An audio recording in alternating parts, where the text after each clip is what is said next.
All right, so it's been an all-out assault since Trump named you. No doubt. I mean, from alleged rape allegations to allegations about your marriage to financial mismanagement allegations at your companies that you ran, your foundations, I should say.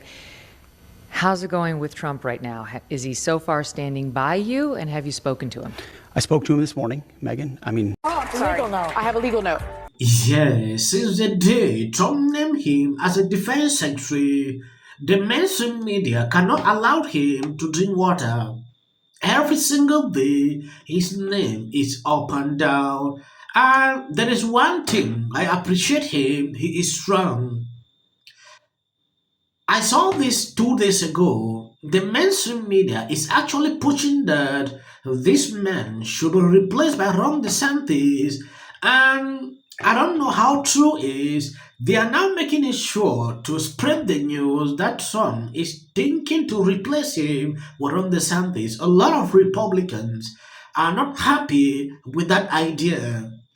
The other day, I saw Hosten coming out to read a legal note. You rushed me for that? I see you. I see you over there. I have a very quick statement. It's not going to be that quick. Pete Hegseth has denied any wrongdoing. His lawyer said he paid the woman in 2023 to head off the threat of a baseless lawsuit. No charges were ever brought.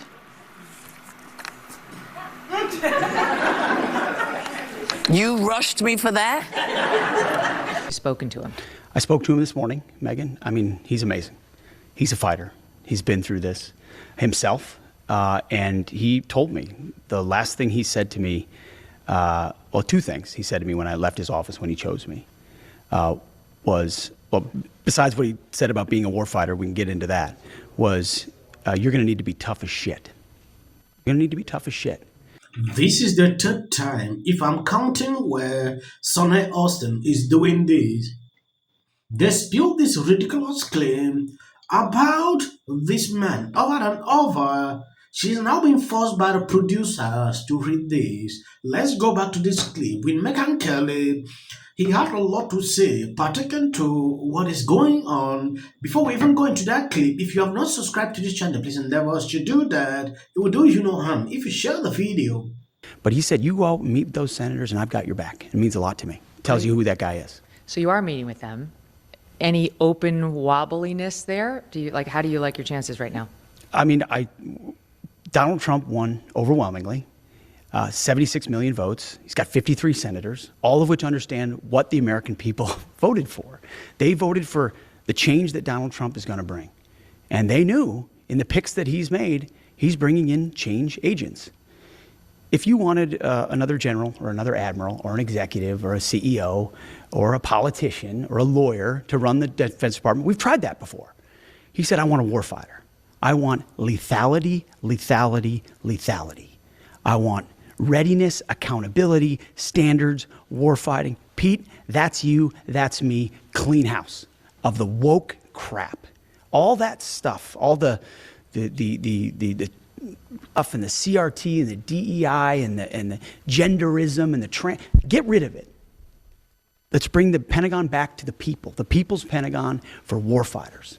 And that's the message he gave to me that I've projected back to senators, and it resonates.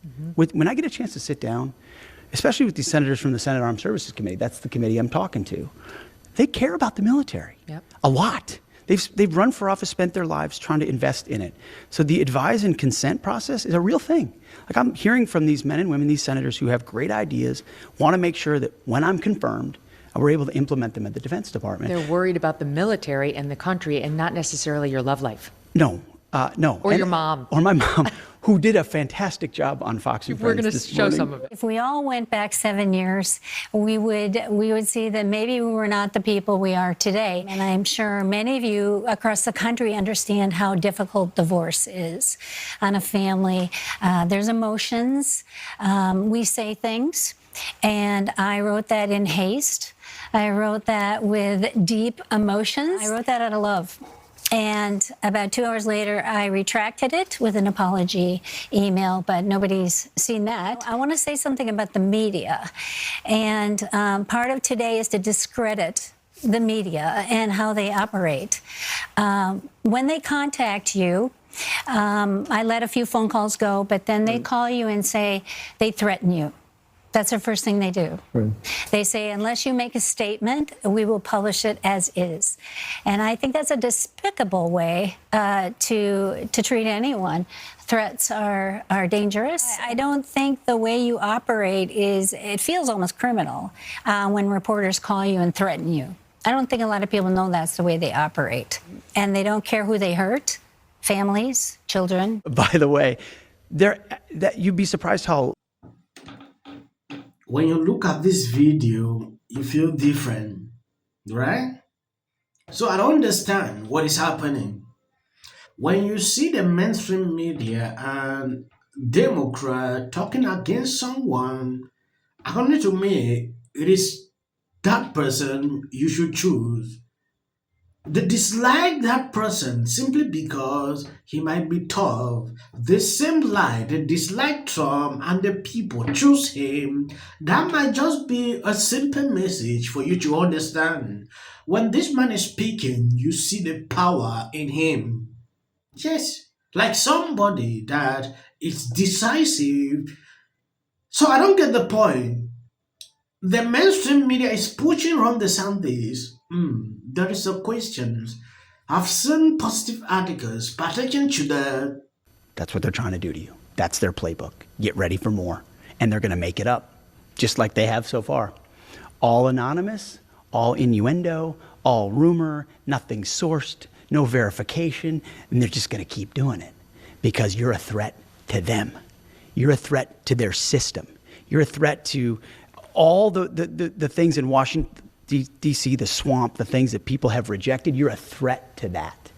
And so they're coming after you. And I know that. He knows that. And when you stand firm on that, it's not difficult to just continue to fight. So, yeah, we saw what happened, but guess what happened? Kavanaugh stood up, and he fought, and he won. And hopefully Republicans have learned that lesson. And Trump stood by him. And Trump stood by him. What you're seeing right now with me is the art of the smear. It is the classic art of the smear. Take whatever tiny kernels of truth, and there are tiny, tiny ones in there, and blow them up into a masquerade of a narrative about somebody that I am definitely not. And what they never quote, and we'll get into this too, are the legions of people from who I served with in combat, multiple tours, from the multiple veterans organizations that I very proudly ran, and I really want to get into that, and my time at Fox News. They never asked the people closest to me. No. They never asked the people who were involved directly.